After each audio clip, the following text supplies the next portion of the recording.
I didn't grow up religious, but I've been thinking about religion as it relates to the working class, and the ways faith communities provide stability and service in times of need.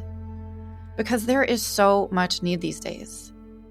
Since I don't have my own Christian experience, I talked to a friend who grew up working class and spent her formative years in the church. My name is Bandy, and I grew up in Baltimore, Maryland. What kind of church did you grow up in? So my earliest church experiences were with the Catholic Church.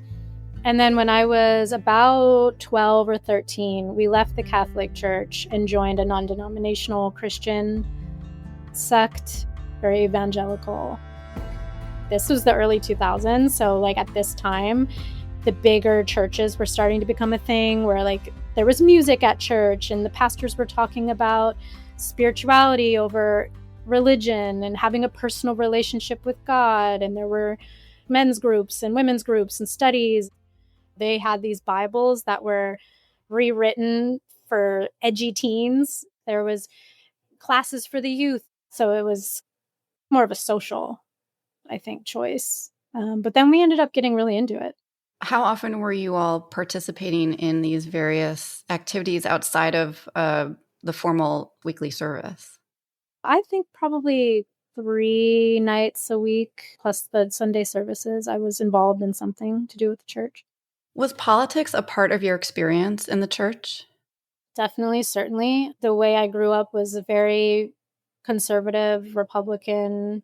Even though the leaders of the church didn't outright get into politics, everyone that I knew held up the Republican politicians as God's servants and sort of made that a synonymous thing for me.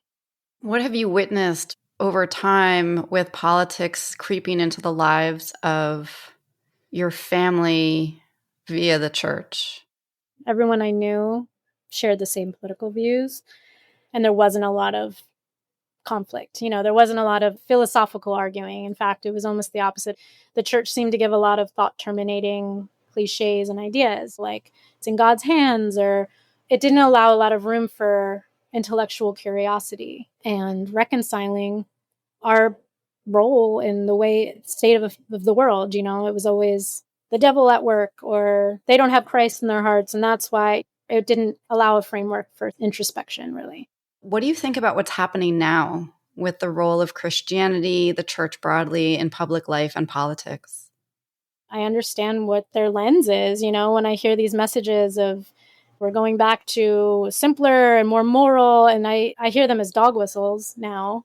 It's just an amplified version of what I grew up with. And I know that they think they are noble and doing something that's their God-given right and defending what's good in the country.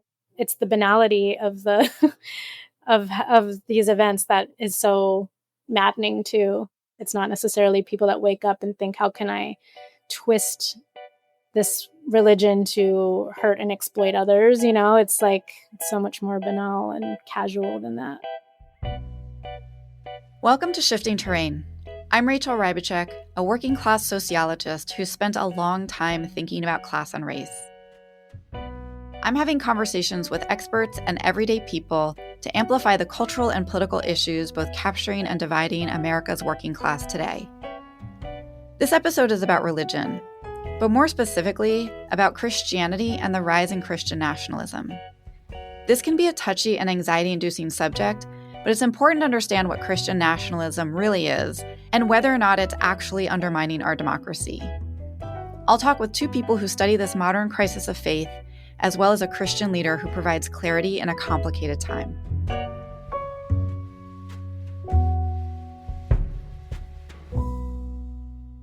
I'm excited to introduce Dr. Samuel Perry, the Sam K. Viersen Presidential Professor of Sociology at the University of Oklahoma.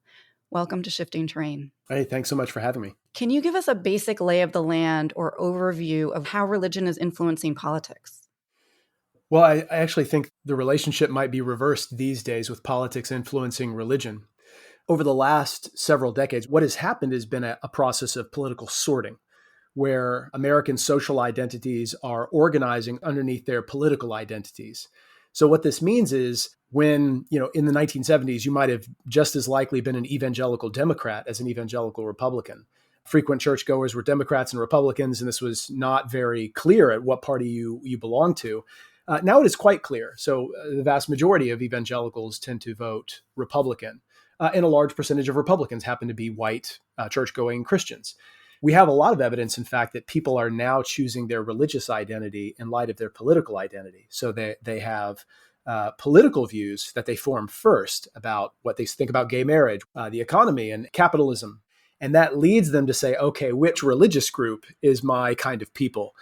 So, in fact, the religious beliefs even are downstream of the political considerations more than they ever have been in the past. And I'm not saying that they don't go both ways, but I think what we're seeing now is religious Americans changing their views on character and leadership, or what they think about free speech, or what they think about civil rights to minority groups on the basis of, okay, what does my party think about that? Or what does my party's leader think about that? And, I think that's kind of a scary time. How do you explain or account for that shift? It actually started top down. So it was the sorting and the polarization that we're experiencing as a country actually started at the elite level among members of Congress.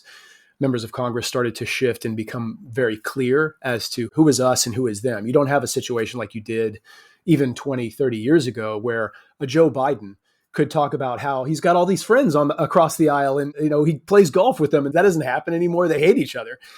So that has taken place long before at the elite level, long before it took place at the grassroots level among American people. And now it has become the case that American partisans, people who are affiliated with any party, now take their cues from the elites and say, oh, okay, we hate those people. They are un-American. They are untrustworthy. They are demonic, or whatever dehumanizing language that you have about the other side.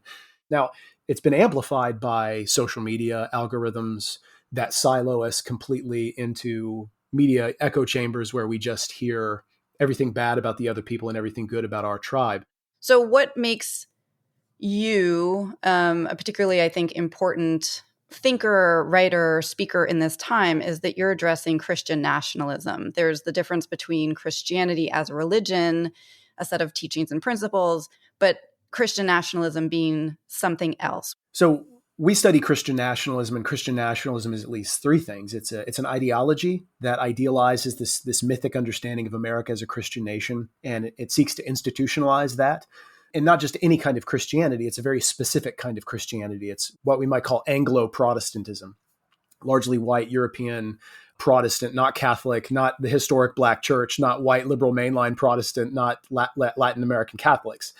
It is Anglo-Protestant, and they say that is the religion that made us great, and those are the values that we need to live by.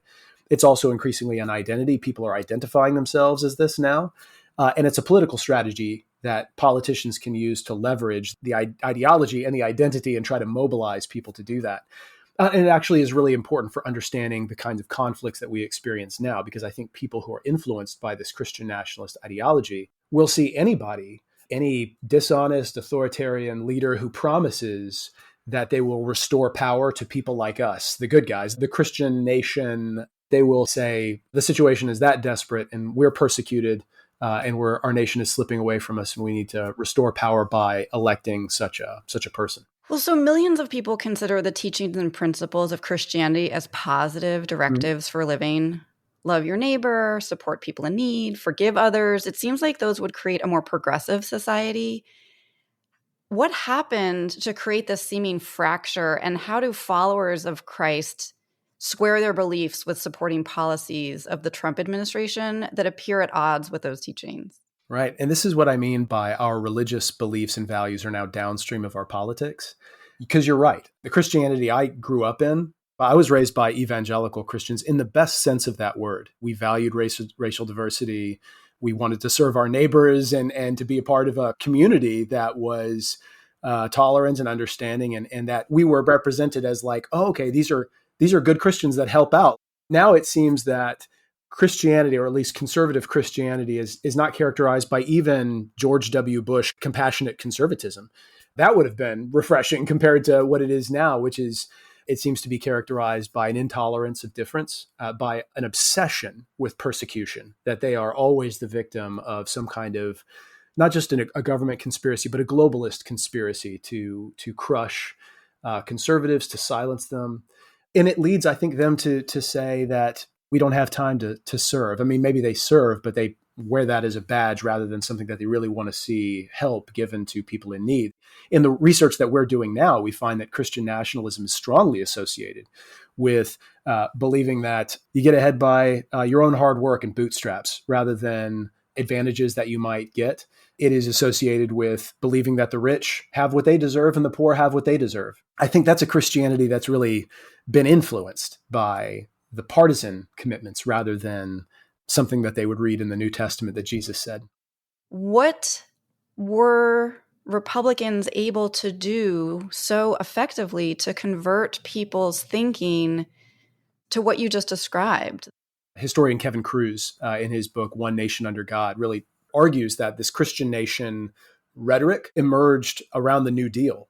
Business leaders in the corporate world were really threatened by what they felt like was a shift towards socialism that they were just outraged by. So they were able to leverage their influence on religious leaders in the United States to really characterize the United States as a Christian capitalist nation, and those ideas together, as opposed to a communist atheist nation. And during the Cold War, we're threatened by atheist communist Russia. Not us, we are a Christian capitalist nation. We have for a long, long time, especially within white conservative Christianity, had this relationship between Christianity, America, and capitalism and free markets that has never been stronger than it is now, but it certainly is an old story. But in terms of the effectiveness of their rhetoric, what's really fascinating is this is a part of the sorting story. So the polarization in the United States, and especially the sorting, has been asymmetric.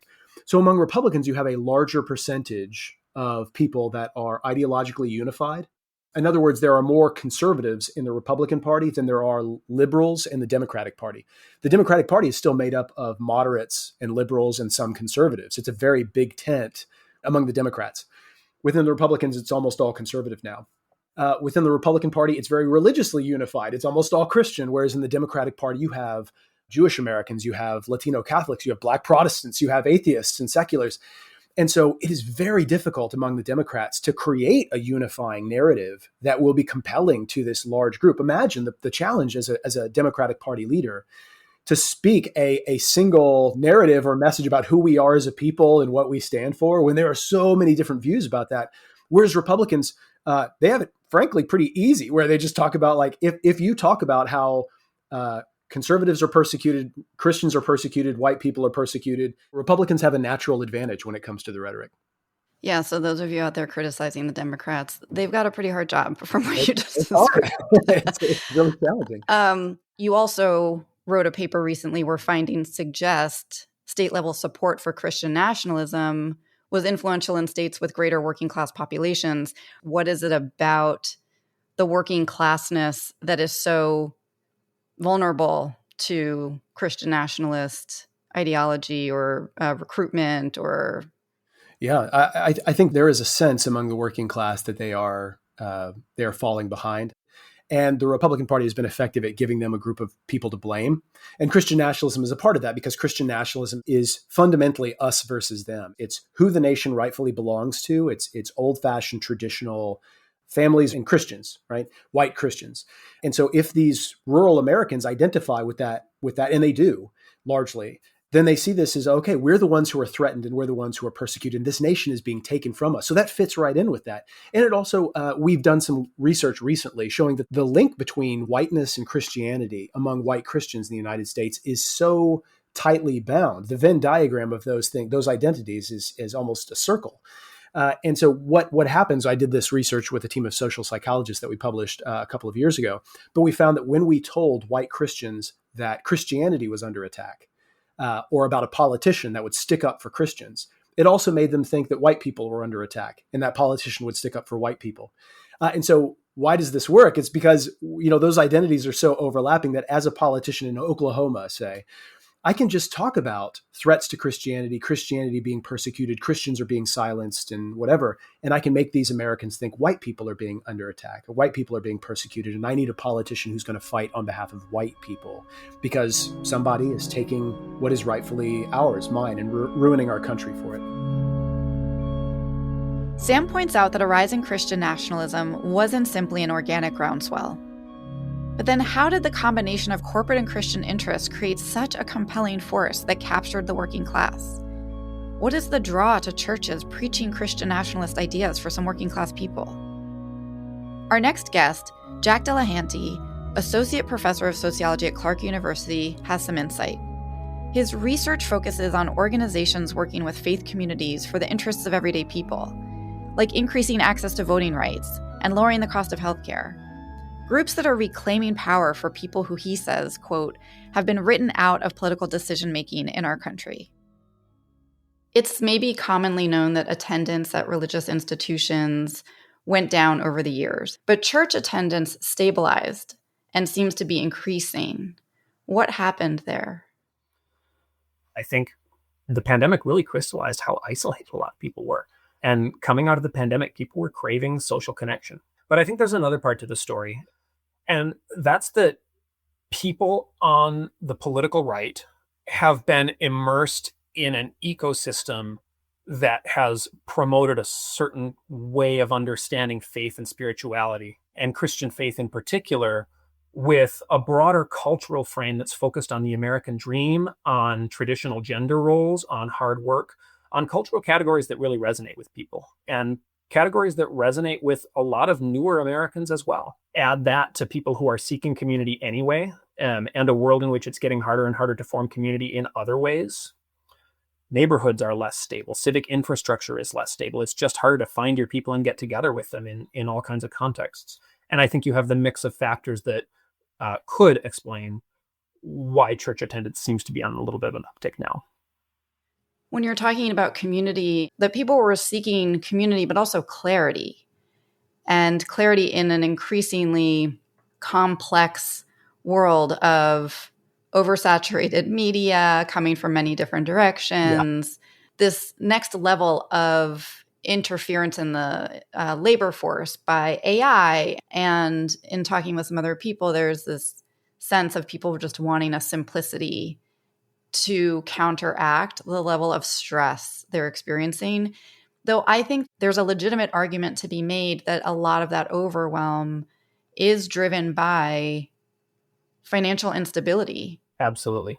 Because rent is so expensive, and especially poorer folks have to move every year or two because their rent keeps rising, and so they have to move to cheaper neighborhoods or other cities. And even working class people and middle class people. Absolutely. So in thinking about the intersection of class, well, also you had said something that when we talked in the past about mutual aid, that some of these churches are providing a sense of belonging because every night of the week there's some kind of programming.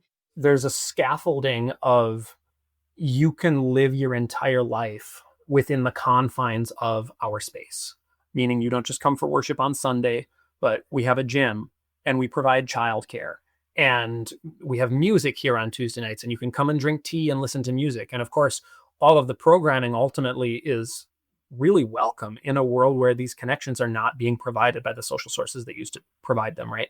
There's a sense of mutually building something through community and providing support to everybody who needs it. And this is why I think there's been a lot of appeal to immigrant families among this kind of thing, right? Like if you're an immigrant family and you need a place to put your kids for 2 hours on a Tuesday night, you haven't been listening to liberals decry religious institutions for the last 20 years because either you weren't in the country for all of that time, or you just don't pay attention to the news to that degree because you're just trying to get through your day most of the time, right? So you're like, yeah, they'll take care of my kid for 2 hours on a Tuesday night.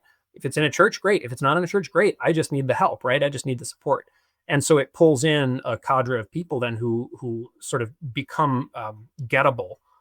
And especially if your background values morality and religion, and you've heard the Democratic Party kind of bad-mouthing religion, which I think that's overstated, by the way, but the media says that they do that, which produces the same effect. You recognize that the Democratic Party and the left more generally have been coded as anti-religion. That's not going to pull you toward them.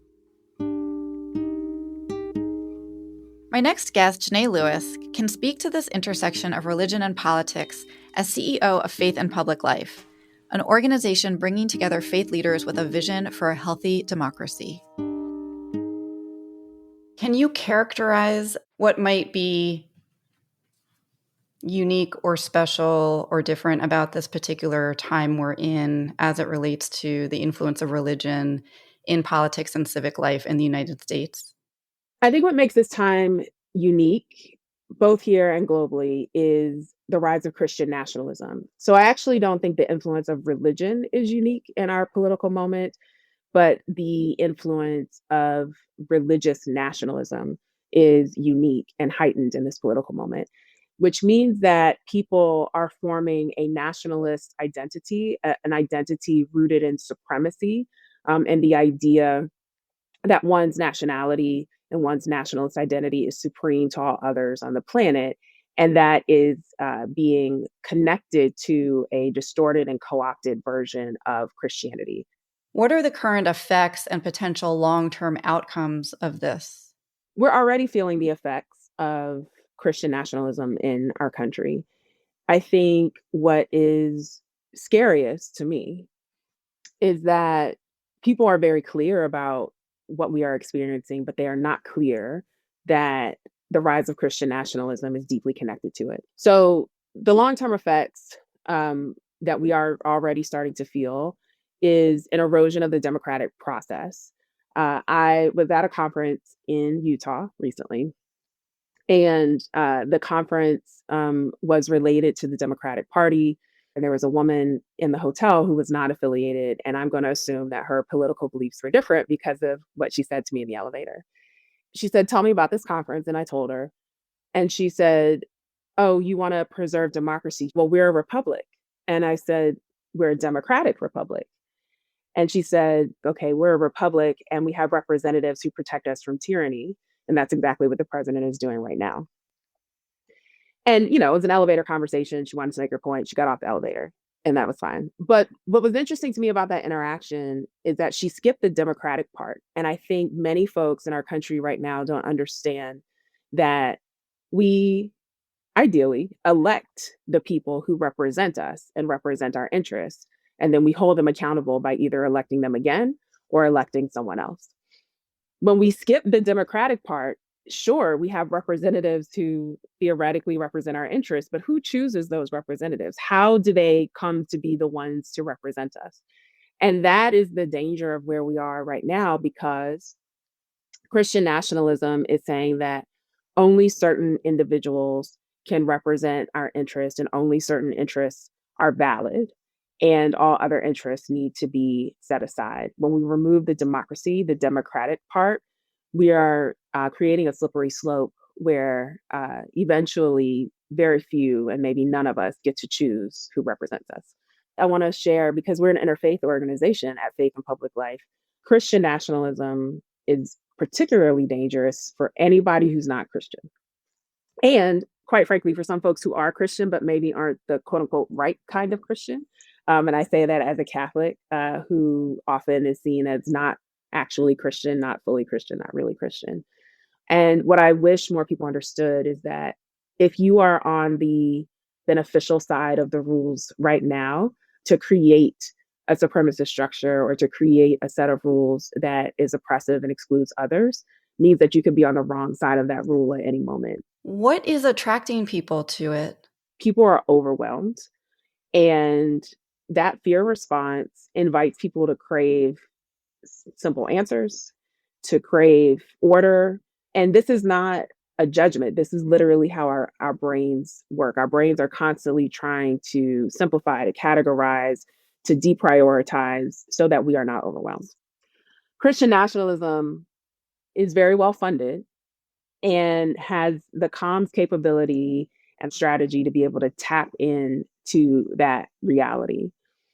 But every major religion in the course of human history has some sort of contemplative activity. So you have this interesting juxtaposition where religion, when practiced at its best, one of the tools of religion, which is this contemplative prayer practice, can actually form our brains and our bodies to be able to deal with the complexity that we're encountering through globalism and technology and the natural course of human history. And then on the other hand, you have a movement that taps into the most primitive parts of our brain and is offering what feels like relief. It's offering simplicity and a removal and a denial of that complexity, while still craving something deeper, craving deeper connection, craving community, craving being recognized and seen and affirmed. And so that is where I think those of us who are people of faith have an important opportunity to enter. And so the organization you lead is called Faith in Public Life, Yes. Which I think speaks to this intersection of religious or spiritual teachings with the day-to-day world, with culture, with politics. What role do you think faith has in public life? Well, I think one role that faith has in public life is what I just described. And I think the through line across our religious traditions is love. I think there are many people who claim that they are offering that North Star of how to live a good Christian life or how to be a good Christian. But when you listen carefully, two questions often come to mind for me. Who benefits from this change? And where is the love? And I think when you're listening for a wise voice or prophetic voice, asking those two questions can help us all distinguish or discern whether something is coming from a place of love and a place of faith, or whether something is coming from a place of control. So now I'm thinking about this in the context of political life and this idea of the separation of church and state. And how do we reconcile or combine these religious teachings, these ideas about love, with the sort of just nitty-gritty of making culture or society function? Yes, I absolutely 100% believe in the separation of church and state. I think it's important for religious freedom to thrive, and religious freedom protects all of us. I think when we talk about the separation of church and state, we conflate words like church, religion, and faith altogether. People use them interchangeably, but those words are actually different. So when we talk about the separation of church and state, I think about it as the distinction between the hierarchy of a religious institution and the hierarchy of government, and making sure that those two hierarchies do not have undue and unnecessary influence on one another. I think religion is, a collection of practices that we as human beings do. They're often ritualistic, they're often repeated, often done in community, not exclusively so, in order to express what we believe or our relationship with God. And faith is something that is a set of values, it's a set of core beliefs that guide how we live our lives. So when you think about that set of values and core beliefs that guide our lives, my faith tells me that no child in the United States should ever be hungry. And so if I'm considering whether or not a piece of legislation is going to increase or decrease access to healthy food for children, then my faith tells me which way to choose. My faith tells me we are all made in the image and likeness of God, and we all deserve dignity. So if I'm looking at a leader who uses derogatory language or villainizing language against one group of people or another group of people, that is not in line with my faith. But what becomes dangerous and what we see now is when folks say, my religious practices should be the best religious practices, and they should be in government institutions like schools, like Congress, like the courts. And those rituals must be followed by everyone in the country, whether they want to or not. Right. So you're talking about what I think, again, we're seeing pretty clearly is the divisive role that religion can play. What are the leaders of these churches trying to do ultimately? What is driving them to do what they're doing? Sometimes when we're looking at a church, we are seeing a reflection of the culture that has evolved over time as opposed to the gospel itself. But in terms of Christian nationalists, I think that, again, we have to understand that Christian nationalism is not about Christianity, it's about seeking power and wealth, which sounds very sexy. But I think that there are many leaders who know that the gospel is not about seeking wealth and power to dominate, but use Christianity to justify those ends. given the scope of what we're facing and experiencing. In your perspective, from where you're sitting, the work that you're doing, what interventions are there? If there is a religious movement that is dismantling democracy, is there a religious or faith movement that can maintain it, restore it, support it? Yes, absolutely. I really enjoy the book, The Art of War by Sun Tzu, which is based on a philosophical or religious set of ideas, Confucianism. And I'm rereading it right now because I think it's timely. I understand that folks want to see more faith leaders going toe to toe, where we have more voices talking about Christianity and religion, striving for equity. And there are lots of people doing that. So Bishop Budde, an Episcopal bishop, famously spoke the day after the inauguration. President Trump was in her congregation that day, and she called for compassion and mercy. Brad Onishi, who has a podcast, Straight White Christian Jesus, is a former evangelical thought leader who writes about this. Tracy Blackman, William Barber. There are a lot of Christian faith leaders who kind of do this, who fight fire with fire, very public, go toe to toe. But when you read The Art of War, you understand that we are outmatched financially. Those of us who are speaking in this way do not have billionaires like Leonard Leo and the Koch brothers who have been providing unrestricted funding for decades to this movement. Those of us who are saying these things are also still trying to feed the hungry and house the poor and clothe the naked and teach the children. So what would Sun Tzu say? If you're in a battle and the opposing army is 10 times your side, they're on the high ground, they have favorable weather, he may not say retreat, but he's not going to say, let's go toe to toe, round for round with that army, right? That is not the wise and strategic move.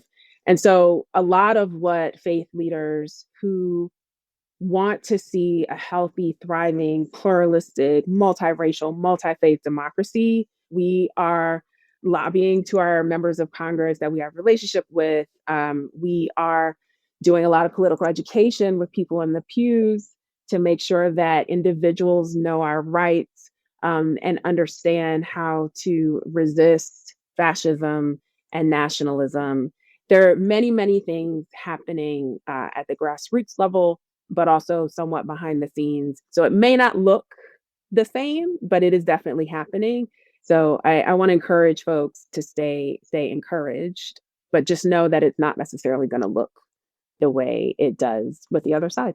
When you had said initially outnumbered and then you followed up about money, the biggest class issue in the intersection of religion and politics, as I see it, is the massive fortune that has created, supported, is bankrolling Christian nationalism is stunning.